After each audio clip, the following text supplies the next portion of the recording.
À Watt, au fond d'une cour, se cache un endroit très particulier, un petit monde qui est en fait un univers. L'association Les Chats de l'Espoir y a élu domicile, ou plutôt, devrait-on dire, les chats vous reçoivent chez eux, tant tout ici est dédié aux chats. Nous, on vit chez les chats, on vit chez eux. Quand vous arrivez ici, c'est ce qu'on donne comme impression. Les gens, c'est ce qu'ils disent. Et tout de suite, les gens se sentent à l'aise quand ils arrivent ici. Se sentent accueillis.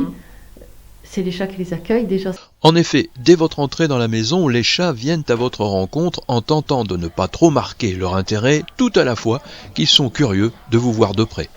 Un peu comme des douaniers qui voudraient savoir qui entre sur leur territoire.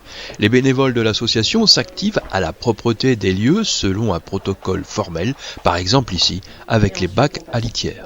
Quand j'arrive, toutes les litières pleines sont à l'extérieur. Donc je vide le tout dans des sacs poubelles. Ensuite je viens ici et je les passe donc une par une dans un bain nettoyant, un bain désinfectant, le rinçage. Donc aujourd'hui, voilà, j'ai fait ça pour les litières de la journée d'hier. Après le nettoyage, vient le moment des soins vétérinaires. Beaucoup des chatons ici sont nés d'une maman porteuse du coryza. Il faut traiter les mamans et leurs petits tous les jours. Il y a des soins sommaires, comme mettre l'ophtalon dans les yeux, il n'y a pas de souci. Ça, on est habilité à le faire, il n'y a pas de souci.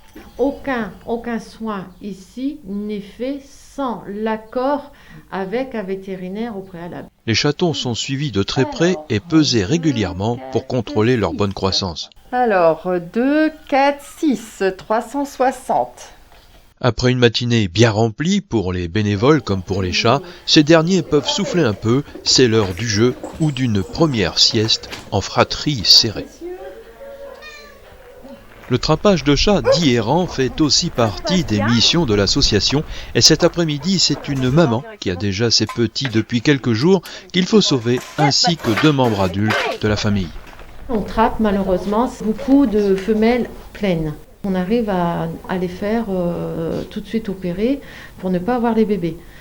Et malheureusement, il y en a, on arrive trop tard. Inquiétée, la maman entreprend de déplacer ses petits.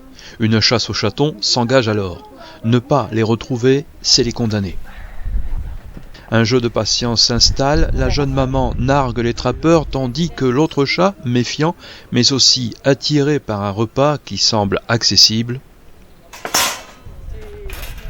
Quelques instants plus tard, la maman sera attrapée et emmenée avec ses chatons pour rejoindre la nurserie des chats de l'Espoir, mais la chance n'est pas toujours au rendez-vous.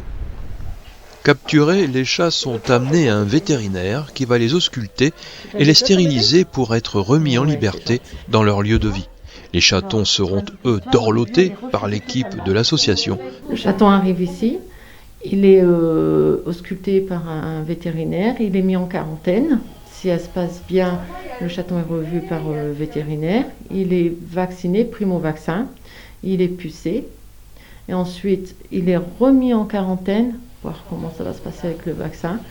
Et il est proposé à l'adoption. Et l'adoption fonctionne plutôt pas mal. Il faut dire que l'association a une réputation qui ne se dément pas auprès des familles adoptantes. Mieux, on se refile l'adresse. Ça a commencé, la première année, on mettait sur Facebook, on mettait nos chats à l'adoption. Et de bouche en oreille, on ne sait pas, personnellement, on ne sait pas du tout comment ça est venu, franchement. Là, en une semaine de temps, on a fait adopter 23 chatons. On a la même messagerie, donc on a au moins une bonne centaine de messages par jour. Face au manque de responsabilité de ceux qui abandonnent trop facilement leurs petits compagnons, l'association Les Chats de l'Espoir à Watt est une promesse de réhabilitation, une lueur qui éclaire le petit matin de ces chatons et leur promet de belles journées dans des familles adoptantes aimantes. Les bénévoles de l'association vous parleront de patience, de passion, d'amour de leur quotidien auprès des chats, et quand un de leurs petits pensionnaires les quitte pour une nouvelle famille, si au bord des yeux perlent quelques larmes, c'est parce qu'elles y mettent tout leur cœur.